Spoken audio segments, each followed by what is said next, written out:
এঁচড় রান্না করব। এই যে ভালো করে কেটে নুন হলুদ দিয়ে এই যে সিদ্ধ করতে বসিয়ে দিয়েছি। এই যে এটা এবার সেদ্ধ হোক। এর জন্য আমি এই যে আলু কেটে নিয়েছি বড় বড় করে, আর একটা মশলা রেডি করছি। এর মধ্যে আদা, রসুন, পেঁয়াজ, শুকনো লঙ্কা, কাঁচা লঙ্কা, টমেটো সব একসাথে পেস্ট করব। আর এর মধ্যে গোটা জিরে আছে, ভেজানো রয়েছে নিচে।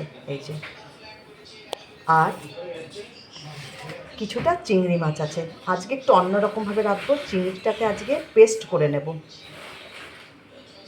মিক্সি জারের মধ্যে মশলাগুলো আমি সব ঢেলে নেবো। এবার মশলাটা করে দেবো, একটা মিহি পেস্ট করব। যাই মশলাটা করে আসি।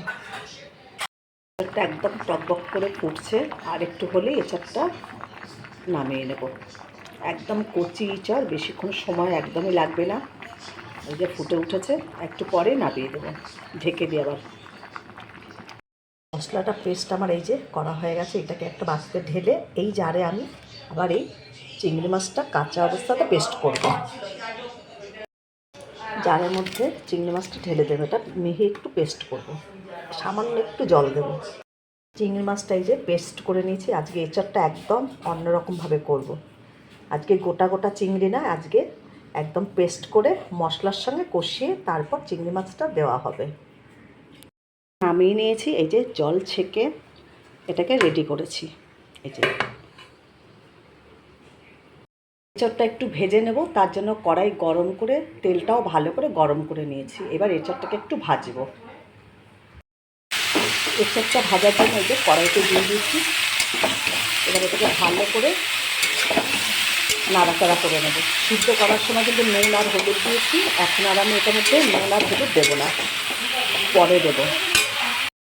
এঁচড়টা আমার ভাজা ভাজা হয়ে গেছে। এবার এঁচড়টাকে আমি নামিয়ে নেব। এই যে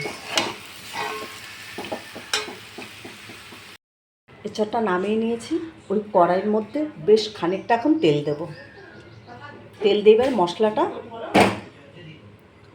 এখন ভাজা ভাজা করব। আগে ফোড়নটা দিয়ে দেবো, তারপরে মশলা যে করে রেখেছি সেটা দেব। ফোড়নের জন্য জিরে, শুকনো লঙ্কা আর একটা তেজপাতা দিয়ে দিলাম। এবার এটা ফোড়নটা ভাজা ভাজা হবে। ফোড়নটা ভাজা ভাজা হলে পেস্ট করে রেখেছি যে মশলাটা, সেটা দিয়ে দেবো। ফোড়নটা কিন্তু ভাজা ভাজা হয়ে গেছে। এখন এর মধ্যে মশলাটা দিয়ে দেবো।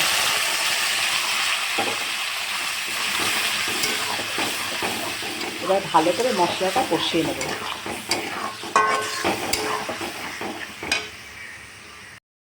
মশলার মধ্যে আমি 1 চামচ নুন আর 1 চামচ হলুদ দিয়ে দেবো।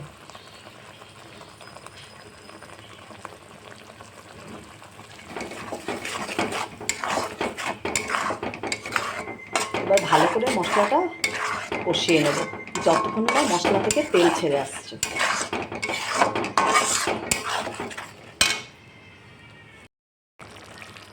মশলাটা কষা হচ্ছে। এবার এর মধ্যে ওই যে আমি চিংড়ি পেস্ট করে রেখেছি সেটা এর মধ্যে দিয়ে দেবো। দিয়ে ভালো করে মশলার সঙ্গে কষিয়ে নেব। খুব ভালো করে এটাকে কষিয়ে নেব। এবার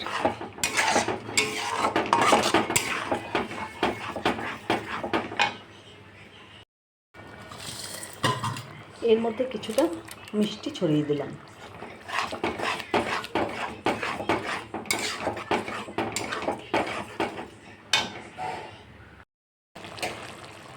মশলার মধ্যে কিন্তু আমি কিছুটা টমেটোর সসও দিয়ে দিলাম।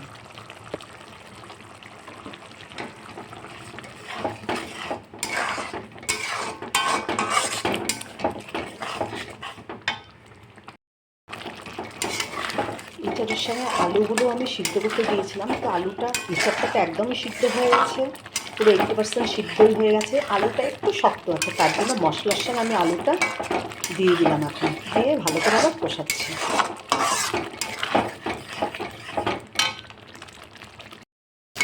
মশলাটা কিন্তু একটু ভালোভাবে কষা হয়ে গেছে। এই যে তেল ছাড়তে শুরু করেছে, খুব ভালো করে কষা হয়ে গেছে।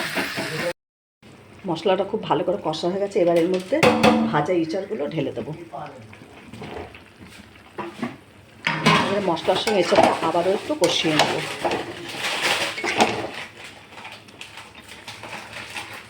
এঁচড়টা মশলার সঙ্গে একটু ভালোভাবে কষা হয়ে গেছে, এখন এর মধ্যে জল ঢেলে দেবো।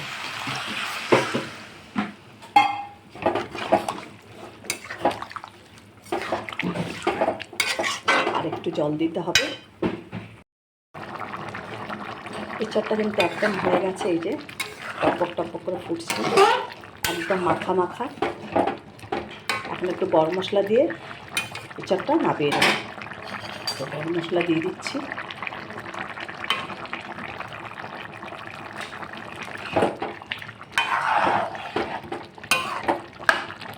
এঁচড়টা একদম রেডি, এখন আমি এটা নামিয়ে নিচ্ছি।